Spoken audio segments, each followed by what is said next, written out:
Ei, para tudo que você está fazendo agora e respira fundo comigo. Inspira devagar, expira soltando o que não precisa mais carregar. Você está aqui e talvez já tenha sentido em algum momento que existe algo estranho na forma como aprendemos a lidar com o sexo. Algo que gera culpa, vergonha ou uma tensão silenciosa no corpo, mesmo quando ninguém está falando sobre isso. O tal não explica, ele resolve. E hoje nós vamos olhar juntos para um tema que quase ninguém trata com a profundidade que ele merece. Eu sou Eurico Merhori, o seu terapeuta online favorito.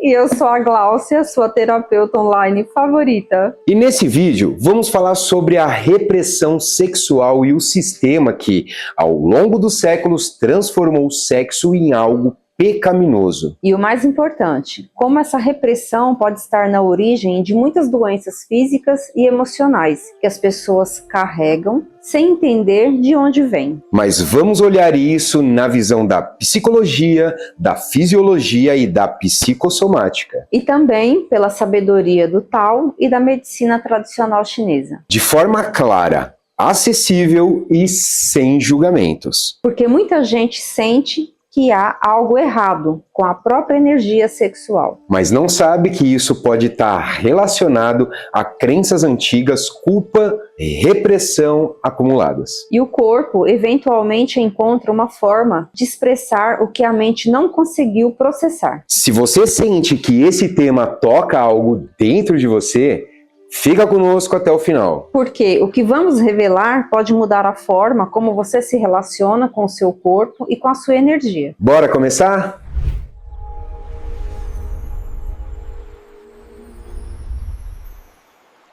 Fluir da vida. Como uma ideia antiga ainda vive dentro de nós. Então tá, vamos começar lá pelo começo. Pela origem dessa ideia de que o sexo é algo errado, sujo ou pecaminoso. Durante séculos, principalmente aqui no Ocidente, o sexo foi tratado como algo que precisa ser controlado. E em muitos casos como algo que gerava culpa. Mas essa visão não nasceu do nada.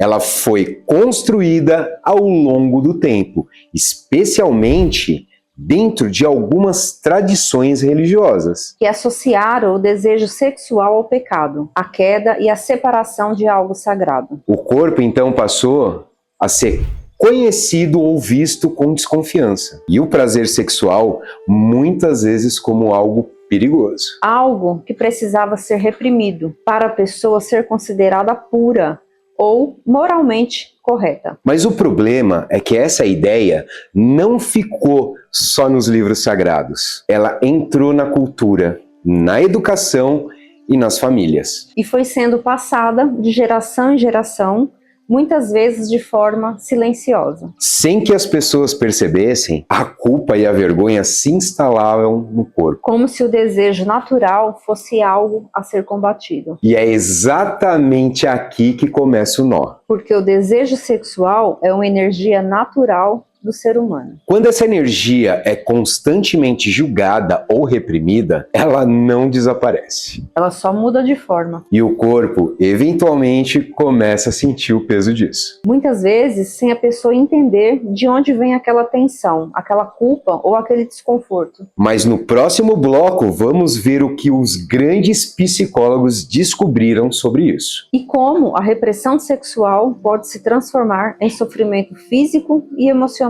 Porque o que parece apenas uma questão moral pode estar muito mais perto do corpo do que a gente imagina. Quando a repressão sexual deixa de ser só moral e vira sofrimento. Agora vamos olhar para o que a psicologia descobriu sobre isso. Porque não foram só religiosos que falaram do sexo. Grandes psicólogos também se debruçaram sobre o tema. Sigmund Freud foi um dos primeiros a mostrar que a repressão do desejo sexual não simplesmente desaparece. Ela continua viva dentro da pessoa. Segundo ele, quando uma energia natural é empurrada para baixo, ela encontra outros caminhos. E muitas vezes esses caminhos se transformam em sintomas, ansiedade, culpa, conflitos internos e até doenças emocionais. Mas quem foi ainda mais longe foi um grande psicólogo chamado Reich. Ele observou que a repressão sexual não fica apenas na mente. Ela se instala no corpo, cria o que ele chamou de couraça muscular. Uma tensão crônica que a pessoa carrega sem perceber. Como se o corpo estivesse constantemente se protegendo de sentir prazer, desejo ou vulnerabilidade. E isso gera rigidez, bloqueios e uma dificuldade profunda de se entregar, tanto no sexo quanto na vida. Já um outro grande psicólogo, chamado Carl Jung, também trouxe uma contribuição importantíssima. Ele falava da necessidade de integrar a sombra. E a sexualidade reprimida muitas vezes faz parte dessa sombra. Aquilo que a pessoa rejeita em si mesma, mas que continua influenciando suas escolhas, seus relacionamentos e até sua saúde. Mas o ponto em comum entre esses pensadores é bem claro. O que é reprimido não some. Exatamente. Ele apenas muda de forma. E o corpo, mais cedo ou mais tarde, encontra uma maneira de expressar o que foi silenciado. Mas no próximo bloco vamos ver exatamente isso. Como essa repressão sexual se transforma em sintomas físicos e psicossomáticos. Porque o corpo não mente. Ele só fala uma linguagem diferente. A visão fisiológica e psicossomática. Mas agora, vamos entrar no corpo. Porque a repressão sexual não fica só no pensamento ou na culpa. Ela começa a se organizar fisicamente. O sistema nervoso, quando vive em constante estado de contenção, fica em alerta. É como se o corpo estivesse sempre se protegendo de sentir demais. A respiração fica mais curta. Os músculos do peito, do abdômen e da região pélvica se contraem. Com o tempo, essa tensão se torna crônica. E a pessoa nem percebe mais que está carregando esse peso. Mas com o tempo, fisiologicamente, o corpo interpreta a repressão constante como uma eterna ameaça. Isso eleva o cortisol, altera o equilíbrio hormonal e dificulta o relaxamento profundo. E a energia sexual, que naturalmente precisa circular, fica presa. E quando a energia não flui, ela se transforma em sintomas.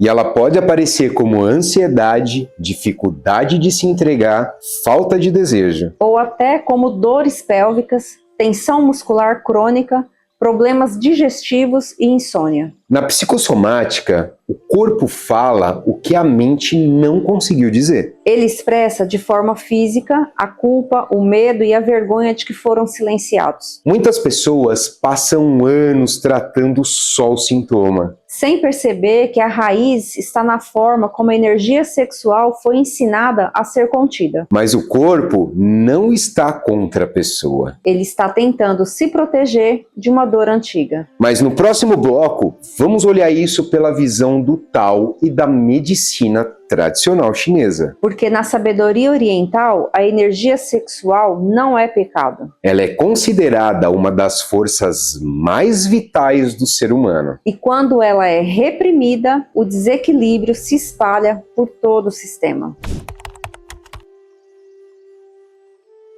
O que a medicina tradicional chinesa revela sobre a repressão? Agora vamos olhar para esse sistema pela sabedoria do Tao. Porque na medicina tradicional chinesa, a energia sexual não é vista como algo sujo ou pecaminoso. Mas ela é considerada uma das forças mais vitais do ser humano. Ela se chama Jin. O Jin é a essência, é a base da vitalidade, da criatividade, da capacidade de regeneração do seu corpo. Quando essa essência flui de forma natural e equilibrada, a pessoa sente mais energia, mais presença e mais conexão consigo mesmo. Mas quando essa energia vital é reprimida por medo ou vergonha, o Jin começa a ficar estagnado. E a estagnação, na visão do Tao, sempre gera desequilíbrio. Já os rins, que guardam o nosso Jin, são os primeiros a sentir. Quando os rins enfraquecem, a pessoa pode sentir cansaço profundo,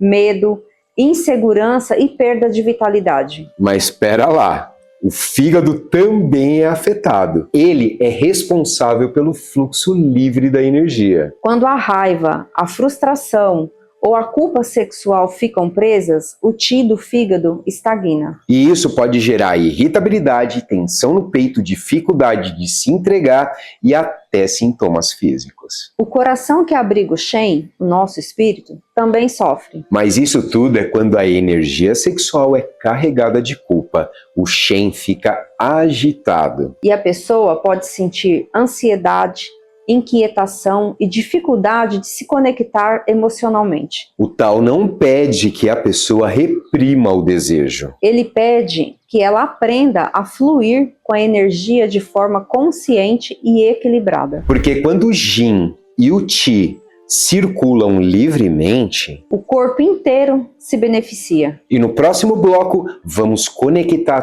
tudo que vimos até agora. E entender como a repressão sexual pode se transformar ao longo do tempo em doenças e sintomas que parecem não ter origem.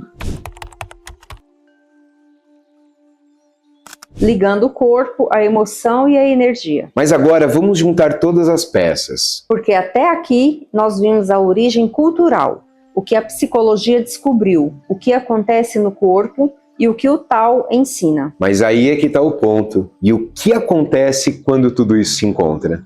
A repressão sexual deixa de ser apenas uma ideia, ela se transforma em experiência vívida no corpo. A culpa e a vergonha geram contenção.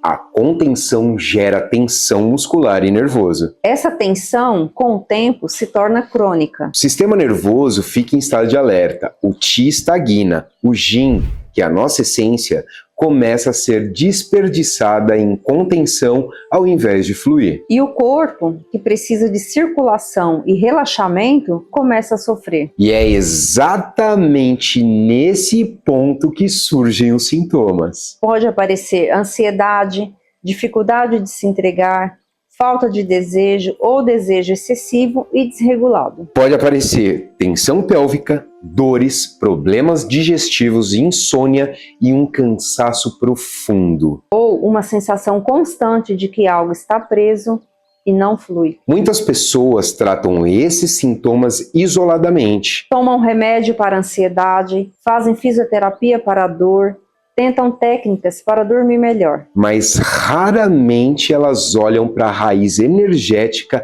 e emocional que está lá por debaixo. O corpo não está falhando, ele está tentando se comunicar. Ele está dizendo que uma energia natural foi ensinada a ser contida, julgada e temida. E que essa contenção tem um custo. O Tao nos mostra que quando a energia sexual é respeitada e flui com consciência, Ela nutre a vida, a criatividade e a vitalidade. mas quando ela é reprimida por gerações de culpa, Ela se transforma em peso, tensão e eventualmente em doença. mas espera aí, no próximo bloco vamos fechar esse assunto. E trazer uma reflexão final. Como começar a olhar para essa energia de uma forma mais livre, mais natural e menos carregada de culpa. Do peso da culpa para o fluxo natural. Bom, chegamos ao final desse vídeo, E o que mais importa agora não é apenas entender o que vimos, mas começar a olhar para a própria energia sexual com menos julgamento. porque a repressão que herdamos não precisa continuar sendo carregada. O corpo não precisa mais viver em estado de contenção. E a mente não precisa mais associar desejo com culpa. O Tao nos ensina que a energia sexual é natural, poderosa e vital. Ela não é inimiga, ela é parte da vida. Mas isso quando paramos de combatê-la e começamos a respeitá-la. O corpo responde, a tensão diminui e o fluxo volta. Isso não significa viver sem limites. Significa viver com mais consciência e menos medo. Significa permitir que o Jin e o Qi circulem de forma mais saudável. E que o corpo possa se sentir mais leve, mais presente e mais vivo. Se esse vídeo tocou algo em você, deixa aqui nos comentários o que mais ressoou e o que mais tocou em você. Pode ser uma frase, uma sensação ou simplesmente a palavra entendi. Mas já salva esse vídeo para assistir novamente quando precisar lembrar. E se você quer continuar nessa jornada de autoconhecimento e equilíbrio, ativa o sininho. Você não precisa carregar a culpa que não é sua. Porque o tal não explica, ele resolve. Porque eu sou Eurico Merhori, o seu terapeuta online favorito. Eu sou a Gláucia, sua terapeuta online favorita. Obrigado por ter ficado até o final. Cuida bem de você. Até o próximo vídeo.